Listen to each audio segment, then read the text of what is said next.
स्वागत है सभी मित्रों का पतंजलि योग सूत्र भाग एक और उसके आज हम 13वें प्रवचन में हैं। और पेज नंबर है 275। तो भगवान कहते हैं कि बच्चे खेलते हैं और तुम बच्चों को खेलने से अधिक दिव्य और कोई चीज खोज नहीं सकते हो। इसीलिए जीसस कहते हैं कि जब तुम बच्चे जैसे न हो जाओ तुम मेरे प्रभु के राज्य में प्रवेश न करोगे। बच्चों जैसे हो जाओ, इसका अर्थ यह नहीं है कि बचकाना हो जाना है, क्योंकि बचकाना होना एक पूर्णतः भिन्न बात होती है। बच्चों जैसा होना समग्र रूप में अलग बात है। बचकानापन तो गिराना पड़ता है, वह बालपन है, मूर्खता है। परंतु बच्चों की भांति होने की बात तो बढ़ाना है। वह निर्दोषता है, प्रयोजन विहीन निर्दोषता।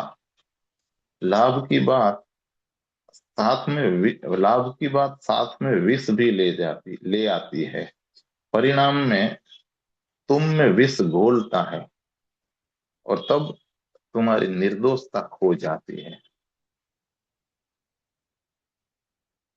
तो ईश्वर सर्वोत्कृष्ट है। वह दिव्य चेतना की व्यक्तिगत इकाई है। वह जीवन के दुखों से तथा कर्म और उसके परिणामों से अछूता है। तुम बिल्कुल अभी भगवान हो सकते हो, क्योंकि तुम वह हो ही। बात को केवल पूरी तरह से समझ लेना है। तुम पहले से तुम पहले से ही वही अवस्था हो। ऐसा नहीं है कि तुम्हें विकसित होना है भगवान होने के लिए। वास्तव में तुम्हें अनुभव कर लेना है कि तुम पहले से ही वही हो। और यह घटता है समर्पण के द्वारा।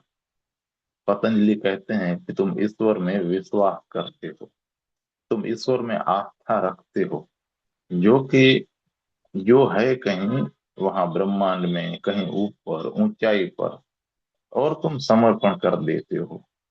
वह ईश्वर मात्र एक आश्रय है समर्पण करने में, तुम्हें मदद करने के लिए। मगर जब समर्पण घटता है तो तुम भगवान हो जाते हो, क्योंकि समर्पण का अर्थ है वह वृत्ति जिसमें तुम अनुभव करते हो कि अब मैं परिणाम से संबंध नहीं रखता, मैं भविष्य से संबंधित नहीं हूं, मैं स्वयं अपने से ही बिल्कुल संबंध नहीं रखता, मैं समर्पण करता हूँ। जब तुम कहते हो कि मैं समर्पण करता हूँ, तो किसका होता है समर्पण?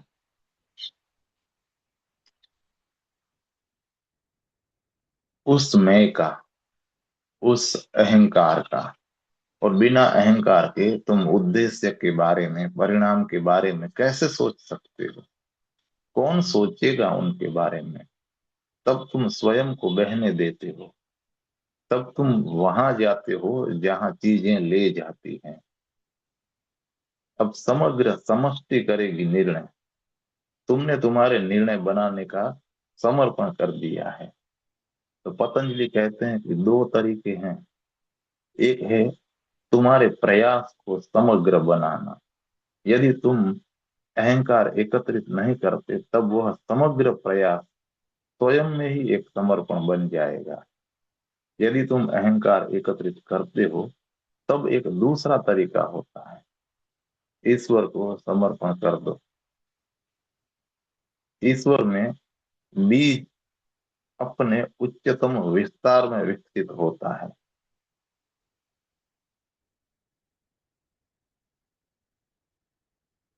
तुम बीज हो और परमात्मा प्रस्फुटित अभिव्यक्ति है। तुम बीज हो और परमात्मा वास्तविकता है। तुम हो संभावना, वह वास्तविक है। परमात्मा तुम्हारी नियति है। तुम कई जन्मों से अपनी नियति पास रखे हुए हो, बिना उसकी ओर देखे हुए, क्योंकि तुम्हारी आंखें कहीं भविष्य में लगी होती है, वे वर्तमान को नहीं देखती। यदि तुम देखने को राजी हो, तो यही अभी हर चीज ऐसी है जैसी वह होनी चाहिए। किसी चीज की जरूरत नहीं है। अस्तित्व संपूर्ण है हर क्षण। यह कभी अपूर्ण हुआ ही नहीं है। यह हो नहीं सकता। यदि यह अपूर्ण होता तो यह संपूर्ण कैसे हो सकेगा? फिर कौन इसे संपूर्ण बनाएगा? अस्तित्व संपूर्ण है। कुछ करने की जरा भी जरूरत नहीं है। यदि तुम इसे समझ लो तो समर्पण पर्याप्त है। किसी प्रयास, किसी प्राणायाम, भस्त्रिका, किसी शीर्षासन, योगासन या ध्यान या कोई विधि, किसी चीज की कोई जरूरत नहीं है। यदि तुम इसे समझ लो कि अस्तित्व जैसा है बस पूर्ण है, भीतर खोज लो, बाहर खोज लो, हर चीज इतनी पूर्ण है कि उत्सव मनाने के अतिरिक्त कुछ किया नहीं जा सकता है। वह व्यक्ति जो समर्पण करता है उत्सव मनाना आरंभ कर देता है। बहुत बहुत धन्यवाद दोस्तों। ये 13वां प्रवचन यहीं पूरा होता है और हम आगे बढ़ते हैं 14वें प्रवचन की तरफ।